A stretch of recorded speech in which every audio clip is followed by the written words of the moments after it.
Greetings and salutations, everybody. I am Scojo in 360. Welcome to the Premiere Pro for Beginners Starter Pack. Now, what this is essentially 6 chapters that I've released individually on my channel as well, but I put them into one big extended cut so you can have the whole pie in your face all at one time. We're going to cover everything from transitions to what nonlinear editing is and how to set up your first sequences. We're going to get you started so that by the end of this, you'll be able to make your first sequence and first video in Premiere Pro. Let's start with the chapter on what is nonlinear editing. Roll it.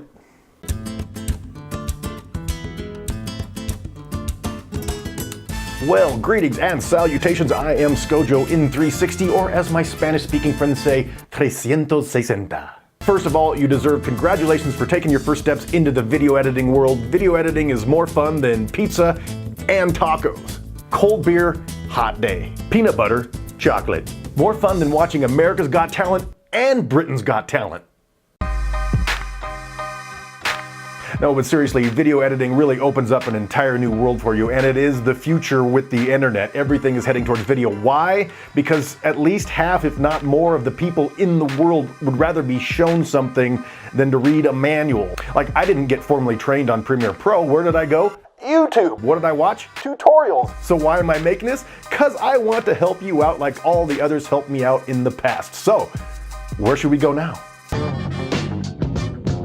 First of all, I should explain that this is going to be an ongoing series. I'm going to start breaking down some of the things for beginners. If you're intermediate, you don't need to watch this other than to see my charming, handsome self. I'm going to try to step you through Adobe Premiere Pro like I wanted to be stepped through when I first learned how to do it. So we're going to start with a lot of the basics, and the first thing you should know is what is nonlinear editing, because that's exactly what Adobe Premiere Pro is, a nonlinear editor. Now, way back in the day when I was young, there was a thing called linear editing, and it is exactly what it sounds like. It was editing things in a linear fashion. Timelines had to go one direction. You couldn't really go back. You could re-record, but you couldn't go backwards. You couldn't move pieces around. Suddenly, with the digital age, we got a new thing called non-linear editing, and one of the best things that came out of non-linear editing was the Apple Z or Control Z command. I wish my life had an Apple Z. Nonlinear editing opens up an entirely different world of video editing that you would have never seen in the linear world. Let's break it down by looking at a video that I made for Burning Man when I went there recently. Let's take a quick look at that video. Hello, and welcome to Burning Man.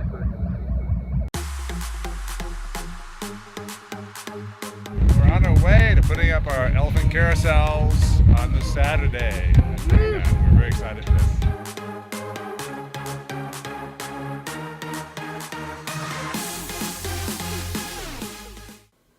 Now let's dive into Premiere Pro, and I'll show you a little bit about what it means that I cut it up in a non-linear fashion.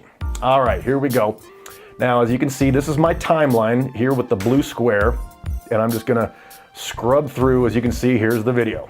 You're still looking at basically a linear timeline, but the way I assembled this was completely non-linear. If I wanted to take, let's say, the clip where I'm talking to the camera and move it over here, then suddenly, boom, it's over there. So I could just pick something up, move it without having to go re-record or toss it out. Nonlinear editing gives you that. I'll Apple Z that. Boom.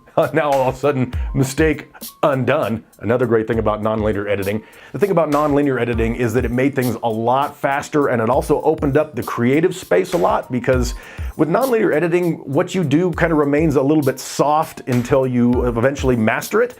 With linear editing, if you went forward with something and then all of a sudden figured out several layers down that you didn't like it, you had to go clear back to where that was and start all over again. So nonlinear editing saves you a lot of time and opens up the space for you to edit.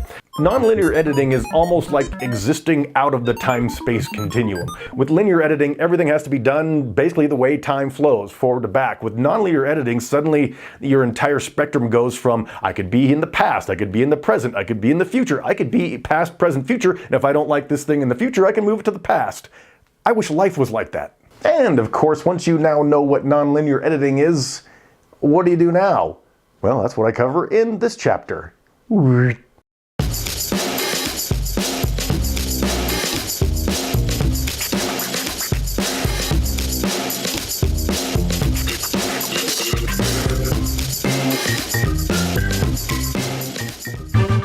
Greetings and salutations, I am ScoJo in 360, and I came up with the title for this video because, I'm self-taught on Premiere, and every time I'd go onto YouTube to find out what to do next, they'd always be, well, once you've got your folders optimized. And really what I wanted to know was, I got the stuff installed, what do I do now? I know that seems simple to a lot of the people who are already up and going, but if you're not, let's just start from right there. We'll get you into your first sequence, we'll call it a day, we'll move on from there in the next chapter. How's that? All right, let's go. Okay, the first few things I want to assume basically is that you at least have the ability to have put some footage onto your computer, and you should have created, like I called this first sequence, you see there? So now I've got a folder for the sequence I'm about to show you.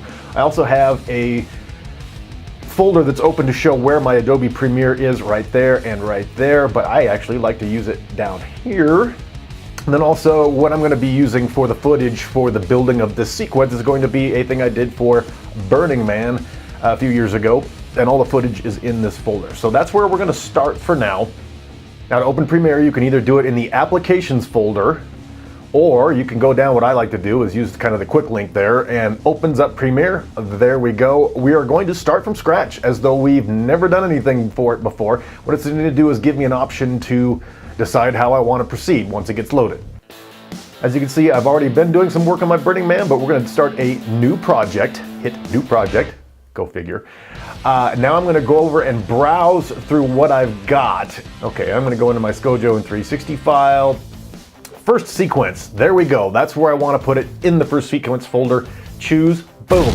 Now you're going to want to choose the name and the title for the overall project. You may make smaller sequences within it, but this is the name of the overall project. Let's call this My First Butt Kicking in Premiere. Don't ever make a title that long. It just sounds like, you're going to go out and kick butt. So here we go. Now we're into Premiere. What do you do next? Well, you've got to get your files. Remember in that folder where I had Burning Man? I'm now going to go to File. I'm going to click Import. And then I am going to track down where there's my Burning Man folder. There's the footage that I had. These have all been named, which we'll get around to later, but basically all the footage that I shot in Burning Man is in this folder. I just hit Import. It does its little chewing because I was at Burning Man for 10 days and I didn't go to prison, so at least you know that I had a good time, but maybe not too good of a time. Alright, so now we've got the footage from Burning Man into my folder in Premiere. So let's go in and start our first sequence. File, New, go to Sequence. Now here are on the left all your options. They're not all that different, so I'm just going to point you towards a quick and easy one. I go to DSLR, which is a digital single lens reflex. You don't need to know that. But anyway, let's just go with 30 frames per second, depending on your camera, what it shoots, but we'll just stick with 30 frames per second. And I'll come down, click here, and do butt kicking sequence. Enter. Boom. Now I'm all set up and I can just start cranking. Now, one thing that could save you a lot of time is if you don't know what your phone shot, don't worry about it, because let's just take a look, for example, this little click here, bikes at night. Now I drag that into my sequence. Now if the stuff that I shot is not the same as the sequence that you originally set up, watch. Boom. Okay, so what happens is it asks, hey, this is different than what I was expecting. Should I keep the existing settings that I set up or change the sequence settings? So if I hit change sequence settings, it will take the settings of the footage I have and make that the now default system. So boom, now we're going. We've got our first clip in, and there's my bikes at night. You're starting to get things going, but now you need to get rolling into your first sequence. So let's get you started on getting your elements into your first video. Let's rock.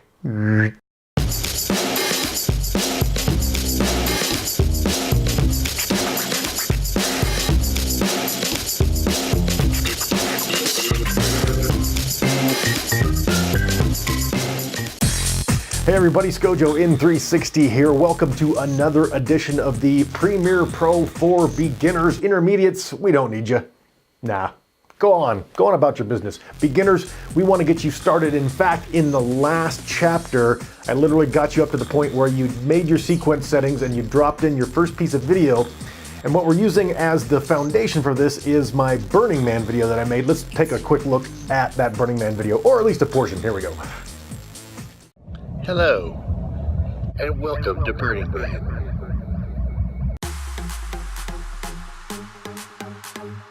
We're on our way to putting up our elephant carousels on this Saturday. We're very excited for this.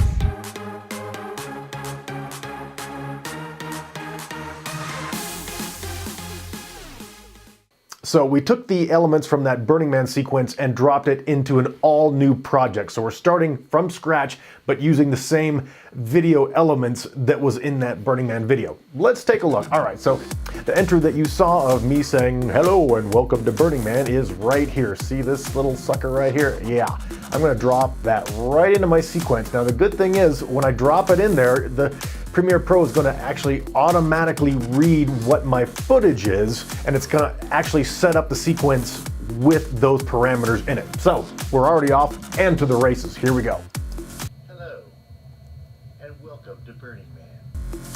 Now I should really quickly just kind of give you a lay of the land as far as Premiere is concerned. As you see, my whole layout here is not the way everyone has theirs laid out. In fact, this layout is new to me as well. But as you can see, we've got all kinds of different setups for using things like, oh, when you're going to cut audio, that adjusts the way things are set up so it makes it easier to do your audio. Let's take a look. If you want to come over and do some color, that's what they call color balancing. We'll get into that way down the road. But if you're going to do your color balancing, it brings it in here and you can do all kinds of fun stuff playing around with color. And then you can also go into editing, which is what I have it in. Okay, so we've got the opening shot, but why don't we drop in something else? The way you drop things in, let's break it down. I'm gonna look for a piece of footage that looks fun to me. I've labeled these all in advance. Another thing that we'll get to in another chapter about why you do that. But I like this little clip that was bikes at night, and I'll hit the L button to go forward and preview it.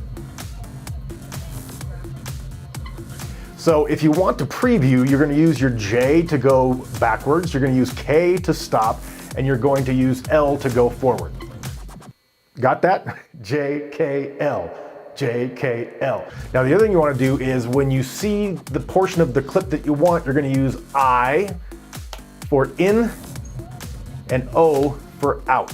So that's going to take that little piece of video. When I come up here and click on it and drag it into my sequence, boom, suddenly it's there. Now, did you notice something? You notice there are what appear to be two files here. That is the video and that is the audio. So you're gonna have two separate tracks when you drag it down, unless you decide you just want the audio, you click here, or just the video, you click here. I'll show you that real quick. See, there's just the video, drop, and just the audio, drop. So that's how you can get your sequence started. We'll move on to the next steps in the next chapter. Just wanted to get you dropped in, up and going, setting it up, being workspace, and doing other things that I'm now confused about. You got your sequence set up, you learned how to drag and drop, but now you need to make your first video. Let's do it, let's rock. Here's your next chapter.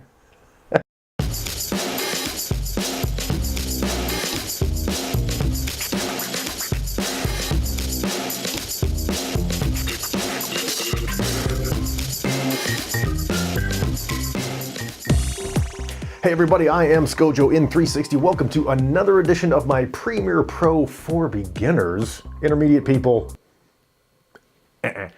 all you beginning people, we're going to try to get you through everything you need to get up and going and making your own beautiful creations. In fact, in our previous chapters, we have already gotten you to a point where we're starting your first sequence. This time we're going to make a multi-clip small sequence, and then you're going to start taking over my clients, and I'm going to be unemployed and out on the street. In our last tutorial, we got you up to a point where we dropped in a clip from my Burning Man video, the Burning Man video that I'm using as an example as we build the sequence. Let's take a quick snippet look at that Burning Man video. Hello, and welcome to Burning Man.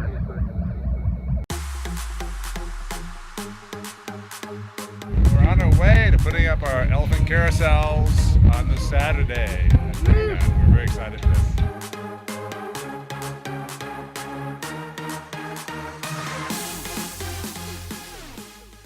Just a quick insider tip from Burning Man, lots of moisturizer. Okay, so now we've gotten ourselves up to speed. We're going to start to build a little bit of a mini sequence. Now I remember while I was out there, I got a shot that I labeled Cartwheel Good right here. I had several shots of cartwheels. This is the one that came out good. Now when you're trying to choose a portion of a clip to use, think about good solid motion that keeps the eye going. This clip has several, so let's just scroll through and we'll narrate for you what the good clips are. All right, so here we go. I'm going to use my L key to begin the motion. Okay, well that's okay motion. Let's scrub. Oh, wait, what's that? Oh, right there's some pretty good motion. That's not bad, but I bet you we can do better than that. Let's scrub through a little bit more. Speed it up. Here we go. Oh yeah, I remember this. Here we go. Let's just hit the in button because I know this is going to be the beginning of the good action. Ready? Oh yeah. And boom. Yeah, that's the kind of action we want to get. So I'm going to go ahead and drag that one down onto my timeline. Now you notice what I did was grab it up here. If you grab it here or here, you're going to be able to just drag the audio or just drag the video. So I dragged it from up here and it gave me both the video and the audio. Let's pull in another clip. I had my friend who was from Canada and we were out when it was coming up on sunset and we got this cool clip, and I just know right now I can already see this motion is really good. So I'm going to hit in, cycle it around, look at that. Oh, I'm going to go out right there. Yeah, that's a great shot. So I'm going to pull that one down into my timeline. So now I've got 4 clips going. Let's just finish it off with another closing clip. I remember the Burning Man band was going on, so I labeled this one Burning Man band. All right, let's see what we got here. Okay, that sounded like the music was about to start, so let's start in there. I button.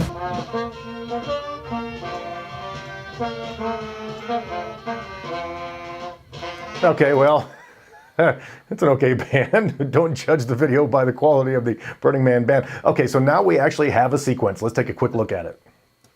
Hello, and welcome to Burning Man.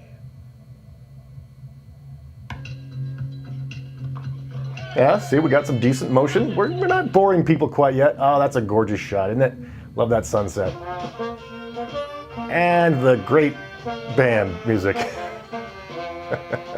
All right, okay, that's the end of our first little mini sequence. What we're going to want to do next is go on to some transitions, but we'll make that an entirely different video.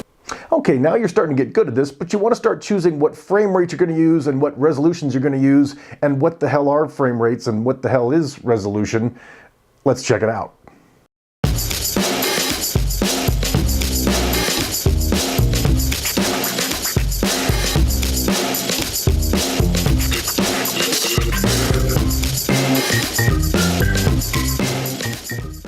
Greetings and salutations, I am Scojo in 360 and you are kind of witnessing history. You see, I'm putting to test a new lav mic, little microphone that I'm talking into. Most of the time I invest several $100s on these things. This one was like 12 bucks on Amazon. So if it sounds good, we may have just discovered a new low-cost solution and I'll make a video about that later. But you know, if I was gonna drop several $100s on a lav mic every time I needed a lav mic, I wouldn't be able to afford that vacation to Burma.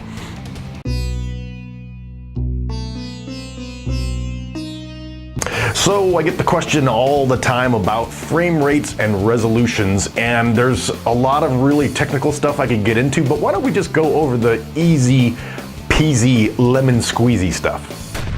First of all, what the hell is a frame rate? Well, motion pictures are literally motion pictures. You're not getting this continuous stream. What you're doing is getting a photo and a photo and a photo and a photo and a photo, and we break that down and call it a frame rate.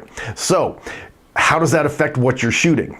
The frame rates that are the most common, in America at least, are 24 frames per second, 30 frames per second, and now emerging some 60 frames per second. Let me break down each one of those frame rates and then you can decide which one is best for you. 24 frames is traditionally what we use for cinema. Back when movies were first getting started, that's literally how many photos were lined up per second. So that means 24 frames or photos per second. It Comes with some artifacts that are actually somewhat pleasing to the eye, like motion blur, which you won't be able to see because I'm shooting this on 30 frames per second, but it adds kind of a nice cinematic sort of otherworldly characteristic to it. So that's what a lot of people that are in my business use 24 frames per second, but if you're using an iPhone or anything that's going on TV, that's all going to be 30 frames per second. Now you don't get that motion blur, which can be good and can be bad, that you do in 24 frames per second, but 30 frames per second is generally what most smartphones shoot on, and it's kind of the standard for television these days. Much to the chagrin of some of us, some people are starting to use 60 frames per second in motion pictures. Like one of the Lord of the Rings movies was shot in 60 frames per second. Not sure if that was the best choice or not, but it is something that gives a lot more clarity. It almost makes it too real looking. When you want to have a nice visual story, you want it to almost seem otherworldly. So right now, stick with either 24 frames per second or 30 frames per second. If you're just shooting on your iPhone, it doesn't matter. You can just dismiss everything I just said because it's going to give you 30 frames per second. And of course, you're probably asking, well, how the hell do I even know what frame rate I shot? And well, the good news is that Premiere tells you how to do that. Let's go into the file that I've been working on for this Burning Man video, and I can show you exactly how you can find out what your frame rate is. It's really simple. All right, here we go. Remember, this is this video about Burning Man that we've been working on, and if you just go up to this corner right here, you see that 29.99, 29.97, that's essentially 30 frames per second. This was all shot on an iPhone, and that shoots at 30 frames per second. So all you got to do is go to this portion of your Premiere and you'll know exactly how many frames per second you have it. Now you can change 30 frames per second into 24, but that's a whole nother video. Let's just stick with the topic. Now, we're going to move on to resolutions because I've got a nice little perfect transfer in subject in. If you move your screen way over to right there, you see this? Okay, I've got 1920 by 1080, I've got 1280 by 720. What the hell are those? Those are called resolutions. What are resolutions? Well, the three most common are 720, 1080, and 4K. What the hell does that mean? Well, the first number basically refers to the amount of horizontal lines in the image, and then the second number is the amount of pixels wide that it is. Why does that matter? Because let's say going from a 720 shot film to a 1080, it makes the file size go up by about 2.5 times. So every time you go to a new resolution, the file sizes get bigger and bigger and bigger, which makes them harder to manage, but they also look a lot better. So in the case of 720, that is what we used to call HD. That was really the first thing that we used termed HD. It's still a very good resolution to shoot if it's just going to end up on the internet. 720 is not bad. Most of the people can't really tell the difference. So if you're just having fun and you're shooting around and you have the option to use 720, it will definitely save you some computer space. So use 720 if you're just getting started and you've got concerns about how much space is on either your iPhone that you're shooting on or on your computer. 1080 is sort of the standard these days for your television, for YouTube, for Facebook. That is the new HD standard, and that is 1920, that's the horizontal lines, by 1080, that's the pixels in width. Now the difference is that 1080 is about 2.5 times a larger file size, but it also looks a lot better. 4K, which is gorgeous, and you really should start shooting in 4K, is generally considered to be 3840 by 2160 or 4096 by 2160. Again, that's 4096 horizontal lines by 2160 pixels. Now, when you go into Premiere and you want to start a new sequence, let's go File, New, Sequence. Then all of a sudden you get all these different things you could choose from. See here on the left, we've got 1080, 24 frames per second, 1080, 25 frames per second, which is more popular in Europe, and we got 1080, 30 frames per second. Now let's go down to something like the red format. See, we've got 1080, we've got 4K, 4.5K. So the resolutions are something you can choose as you're setting up your sequence, or Premiere can just see what your footage is and make a sequence built around it. But it's good to know the difference between 720, 1080, and 4K. Hopefully we've got that to you today. Now you're a step ahead of everybody else. It's time to go make your magic. So to recap, 720 is a respectable resolution if you want to use something that's just going to end up on the internet, but you're likely going to put everything into 1080. 4K is how you should be shooting now because it's gorgeous, but everything will eventually end up in 1080. So start with 1080 as your principal, and if you're going to use a frame rate right now, I would say use 30 frames per second, but if you want to get more cinematic, a little bit more professional, try 24 frames per second. Yuck. And the last chapter is one of those things that can either take your videos to the next level or drag them down into the dirt. I am talking about transitions. It's the final chapter in starter pack number 1. Let's rock.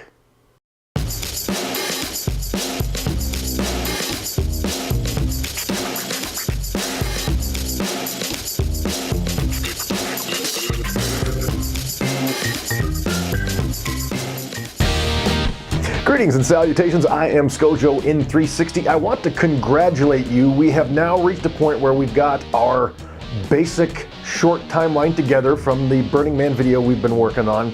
Now we're going to take you to the next level. What are we talking about today? Transitions, that's right. Everybody goes through transitions, but these are literally transitions. Transitions are something you use to kind of perk things up in your videos a little bit. But the thing you gotta watch out for is that transitions, when they're overdone, suck. For the most part, I do not encourage people to use a lot of transitions. Sometimes it works out pretty good. Let's take a look at the ending of this Burning Man video, and I do some pretty quick transitions for you. We'll show you how it works.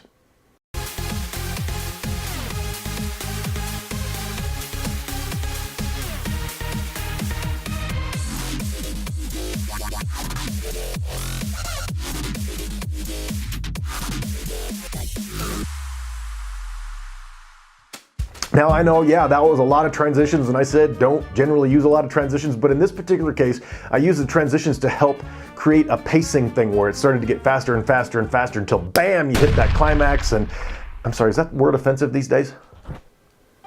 The climactic ending of the video is supported by the transitions. What we're gonna do now is go into our little mini Burning Man segment that we did on the last chapter. And we are going to just put in a few transitions. So let's get rolling right into it. Let's start off by going into that little sequence that we made in the previous chapter. Hello, and welcome to Burning Man. There's our little action. Again, we didn't use a transition there. Our gorgeous pretty shot.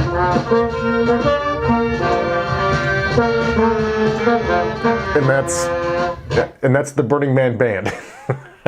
So let's talk a little bit about, I'm going to show you just a couple of transitions because you shouldn't know all about transitions. You should discover them. So spend a lot of your time finding out what transitions work for you.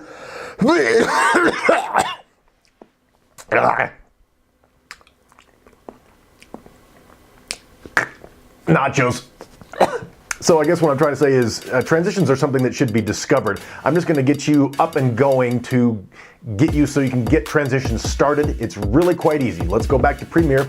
Here we're going to down into, it's the left-hand corner on my workspace. It could be anywhere for anyone, but it's in the effects category. I'm going to click on, you see that, video transitions, and here's a list of all my transitions. Now these all have subfolders with multiple transitions. And that's fun for discovering things, but if you want to just find a transition, you can put in the words that pertain to it. Like I know I might want to start off this video with a film dissolve, so we'll go in there and to the search and go film dissolve. Film dissolves are good for either opening a story or closing a story. How easy is it to put a film dissolve on your video? Well, all you got to do is click down on film dissolve and drag it to the beginning. Now let's see what we've got. Hello. Yeah. You know, just a little bit more of a feel of the beginning. So why don't we actually put a film dissolve then at the end as well and see how that works. Yeah, that was a little better. Audio's a little bit messed up, but we'll go ahead and continue that. Okay, so we looked at film dissolve. All you gotta do is drag and drop. Now let's head into Premiere and I'll show you a little bit more about transitions. You click on the transition right there. See how it says film dissolve, go up to effects controls, and this gives you a whole chance to mess with how long it is. See, I'm scrolling there up, 1 second, 2 seconds, 3 seconds. That's a pretty long film dissolve. Let's put it at around, I don't know, 1.5 seconds. It helps you customize the transition that you're using. Let's take a look at this one now. Hello. Yeah, pretty smooth. Now I want to talk to you a little bit about the cross dissolve. Let's put that into our search. Cross dissolve. There it is. Now cross dissolves work very effectively for portraying like time has elapsed, as though you're sort of doing a montage. So let me show you what that looks like. I'm going to put it, well, let's put it here and see what happens. Welcome to Burning Man. Yeah, that looks kind of cool. Now keep in mind, the one thing you can do is with this cross dissolve, you can either end at cut, center at cut, start at cut. Let's center it at the cut and see how that works. That might make it look even more. Oh yeah, see now it looks like kind of time passed.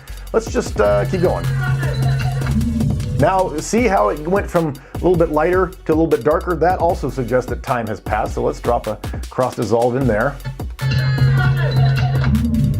Nice. And let's just drop another cross dissolve into the band. Here we go.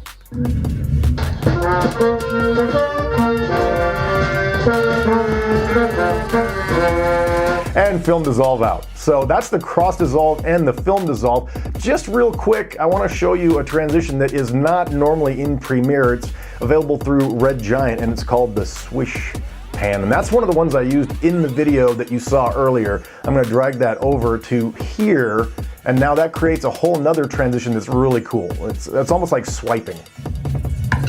Whoa!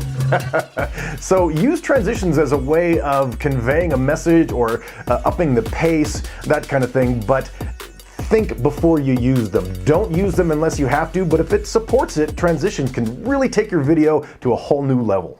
Congratulations, you are becoming a master of using transitions. Definitely give yourself plenty of time to play around with these things, because while you want to use them sparingly, they will make your stuff look yes. So keep it up. I want to thank all of you who have been tuning in. My numbers have been going up. I'm appreciating everybody that's tuning in. If you have not hit the subscribe button, please do so, and then hit that other button on the side, and you will get a notification every time I put out new content. I am Scojo in 360. I am going to get out of here, but you are my world.